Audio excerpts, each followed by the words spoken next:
Shalom, salam sejahtera, senang bisa berjumpa lagi dengan saya dalam renungan harian bersama dengan Gereja Bauku Kris Kota Wisata. Mari kita berdoa sebelum mendengarkan firman Tuhan.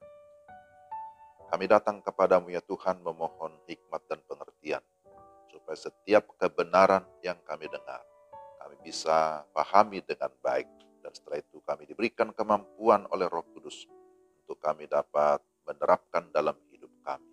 Dalam nama Tuhan Yesus kami berdoa. Amin. Firman Tuhan dari Yakobus pasal 1 ayat yang ke-12.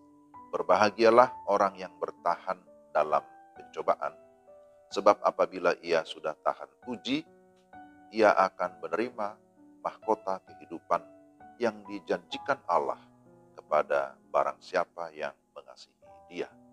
Demikian firman Tuhan.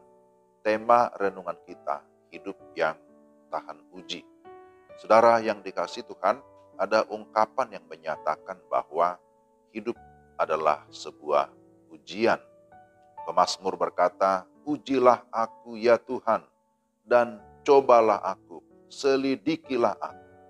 Mazmur 26 ayat 2, juga Mazmur 139 ayat 23. Artinya saudara-saudara, selama kita masih hidup di dunia, maka kita akan selalu menghadapi berbagai ujian. Alkitab juga mencatat kisah tokoh-tokoh penting di dalam Alkitab, baik dalam Perjanjian Lama maupun dalam Perjanjian Baru, yang menghadapi berbagai ujian iman. Mulai dari Adam, Abraham, Ayub, para nabi, para rasul, semua melewati pergumulan yang tidak mudah. Mereka menghadapi dan melewati semua ujian itu dengan sebuah perjuangan. Dan akhirnya mereka terbukti bertahan atau tahan uji. Pertanyaannya, mengapa orang percaya harus mengalami ujian ataupun pencobaan? Pertama, ujian adalah sebuah proses pendewasaan iman. Saudara-saudara, kondisi jemaat mula-mula berada dalam berbagai kesulitan, pencobaan, serta penderitaan. Mereka mengalami penderitaan dan aniaya karena iman kepada Yesus Kristus. Itulah sebabnya Yakobus memberi nasihat atau penguatan kepada mereka agar mereka tetap bertahan serta menganggap pencobaan itu sebagai suatu kebahagiaan. Pencobaan sekaligus juga merupakan ujian terhadap iman. Ujian dan pencobaan bisa terjadi pada peristiwa yang sama. Ketika Allah sedang menguji kita, iblis pun berusaha mencobai kita melalui keinginan daging, keinginan mata, ataupun keangkuhan hidup kita. Yang kedua, kesiapan menghadapi ujian. Ujian harus dihadapi agar kita bisa maju ke tingkat atau level yang lebih tinggi. Pertanyaannya, bagaimana kita menghadapi ujian? Pertama, kita harus memiliki disiplin rohani. Kita harus berlatih dan terlatih dalam berbagai disiplin rohani. Sebab peperangan kita yang sesungguhnya juga bersifat rohani. Maka kita perlu berjaga-jaga dalam doa, hidup dalam firman, memiliki persekutuan dengan Tuhan. Itu merupakan disiplin rohani yang mendasar, yang membuat kita tetap kuat dan siap menghadapi berbagai ujian.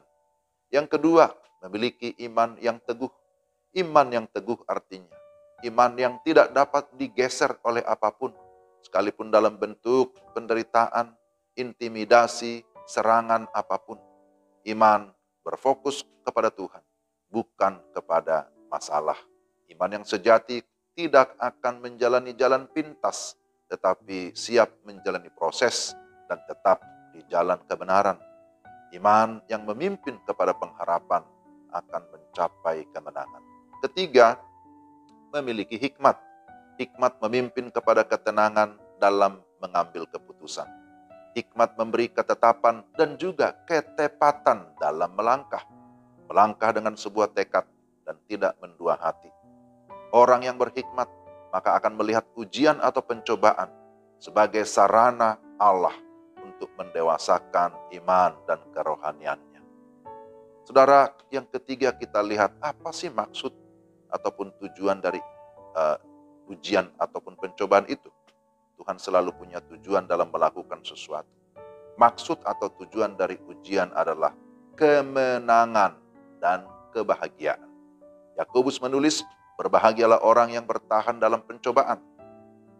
Sebab apabila ia sudah tahan uji, ia akan menerima mahkota kehidupan yang dijanjikan Allah. Orang yang tahan uji atau yang teruji akan mengalami kemenangan. Dan kemenangan selalu membawa kebahagiaan ataupun sukacita. Saudara yang dikasihi Tuhan, kita hidup di dalam perlombaan iman. Dan dalam menjalani perlombaan itu, kita memang harus mempersiapkan diri, harus melatih diri kita, supaya kita bisa sampai ke garis finish. Dan dalam proses mencapai garis finish, akan ada banyak cobaan, ada banyak ujian. Tapi pastikan bahwa kita memiliki disiplin rohani, kita memiliki iman yang teguh, kita tetap bersandar kepada Tuhan dengan hikmat, maka Dia akan memberikan kita kemampuan dalam menjalani proses yang Tuhan sediakan. Mari kita berdoa. Tuhan, terima kasih kalau Engkau mengizinkan kami menghadapi ujian ataupun pencobaan. Artinya Tuhan punya maksud supaya kami lebih lagi berdisiplin, supaya kami bisa naik level di dalam pertumbuhan iman kami. Dan kami yakin bahwa ketika kami tetap di dalam iman kepada Tuhan, Engkau menuntun kami sampai kami tiba di tujuan akhir, dan akhirnya kami beroleh mahkota kehidupan, memperoleh kemenangan karena Tuhan yang beserta dengan kami. Terima kasih Tuhan, mampukan kami untuk menjalani dan melewati hari-hari ini dengan tetap berserah kepadamu. Dalam nama Yesus kami sudah berdoa. Amin. Demikian renungan kita. Tuhan memberkati saudara-saudara sekalian. Shalom.